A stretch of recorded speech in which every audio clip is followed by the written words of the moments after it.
So in this video, we want to solve the trig equation sine of x times secant of x times tangent of x, all divided by cotangent of the quantity pi over 2 minus x. And we want to find all the angles that satisfies that equation for the interval 0 to 2 pi inclusive. And that 2 pi tells us that we want to find these answers in radians, not in degrees, and for one lap around the unit circle. So the first thing we want to look at is our Trig Identities Hexagon, which helps us recall the fundamental trig identities. And if you remember, going from side to side here on horizontals across, those are the cofunction identities. So the sine of pi over 2 minus x is cosine. You can also go the opposite direction. So the cosine of pi over 2 minus x is equal to sine. So the cotangent of pi over 2 minus x, that's cotangent right here. If we head horizontal, we see that that's equivalent to tangent, since those are cofunction identities. So we can swap out this denominator with tangent. So sine of x, secant of x, tangent of x is in the numerator, and now with that cofunction identity, this is all divided by the tangent of x. Okay, now we can look at trig hexagon again for sine of x times secant of x. And if you recall, sine of x is here, secant of x is here, and they make a hinge here at tangent, right? They point together to tangent in the middle, and that's the product identity pattern. So sine times secant is tangent. If we wanted to do that over here, right, sine times cotangent is equal to cosine, or secant times cotangent is cosecant. That pattern holds true throughout the identity hexagon. So we can swap out sine times secant, that product, using that identity to get tangent of x times tangent of x, all divided by tangent of x, and that equals 1. So now that we have same thing in the numerator as the denominator, those are common factors, so they can cancel. And then we'll have tangent of x is equal to 1. And to undo the tangent function, we need to do the inverse. So the value of x is equal to the arctangent, or tangent inverse, of 1. So that's asking the question, what angles on the unit circle from 0 to 2 pi, because that's our interval that we're working within, how many of those angles and where are they located that have a tangent of positive 1? So we're going to need to revisit the first quadrant of the unit circle. So we'll go ahead and sketch those special angles from quadrant 1, and we're working in radians, so this is 0, pi over 6, pi over 4, pi over 3, and then the positive y-axis is pi over 2.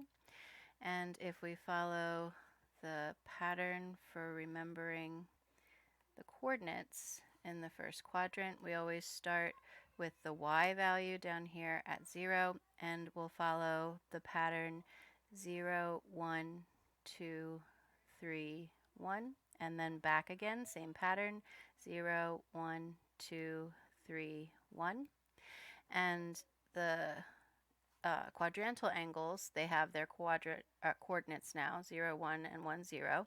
In the middle, each of these is going to get divided by 2.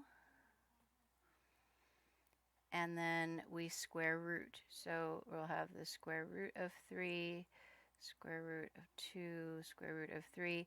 The square root of 1 is just 1, so we don't bother with the square root on top of those. And then that's how you can fill out the first quadrant from memory. So the tangent, if you recall from earlier lessons, tangent is defined as the quotient sine of x over cosine of x. The cosine is the y coordinate, the sine is the cosine is the x-coordinate, the sine is the y-coordinate. So the tangent of 0 would be y divided by x, 0 divided by 1, which is 0. Right? The problem that we're looking for is the angle that has a tangent ratio of 1, which means the x and y coordinate have to be the same. And that happens here at pi over 4, because square root of 2 over 2 divided by itself, but divided by square root of 2 over 2, that is a tangent of 1. So our first solution is going to be at x equals pi over 4. Okay, now that's not the only place though where tangent is positive.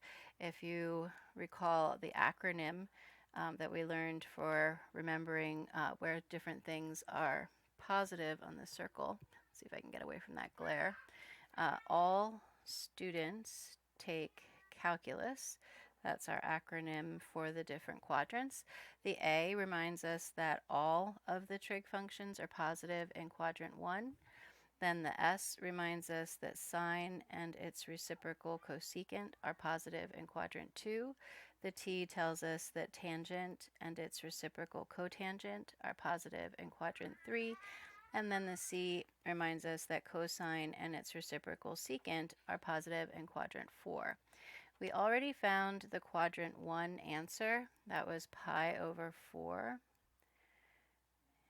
And that would be our reference angle from quadrant 1.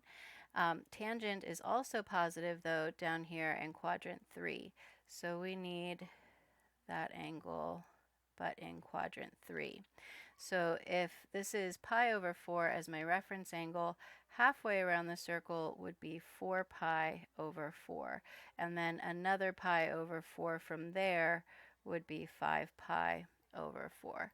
So x is equal to 5 pi over 4 would be a second solution to this trig equation. So we're going to go ahead now in the graphing calculator and check that those answers do in fact work. So in the mode here, first thing we want to do is make sure that we're in radians, which we are. And then we're going to store this first answer, pi over 4. Then we'll hit the store button and x. And then we can type in this equation up here at the top. So alpha y equals number 1. And then we start with the sine of x. And then this next one, secant of x, there is no secant button on the calculator, so we're going to need to use the reciprocal identity, which is 1, whoops, nope, now we got to fix that. Okay, so alpha y equals number 1. We want to do sine of x and then times. Then alpha y equals number 1, there we go. 1 divided by cosine of x, because that's the reciprocal identity for secant, 1 over cosine. And then that is times tangent of x.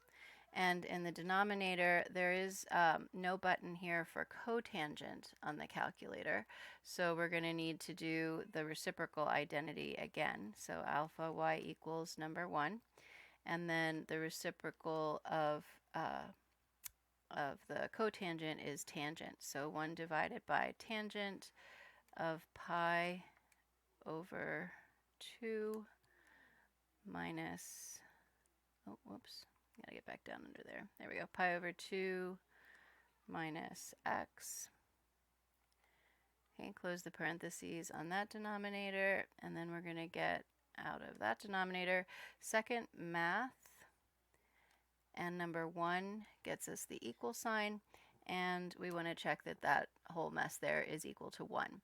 So when we use the equals from the test menu, that's asking the calculator to substitute in this pi over 4 value that was stored as x for all the x's in this equation. And then if it's true, it's going to return a 1. If it's false, it's going to return a 0. So we press enter and we get a 1. So that means that this pi over 4 solution does in fact check. So next we're going to store 5 pi over 4 as our new value for x. And instead of retyping that whole monstrosity up there, we're just going to arrow up, highlight it, press enter, and it retypes it for us, which is awesome. Press enter, and we get a 1 again. So we know that 5 pi over 4 also checks.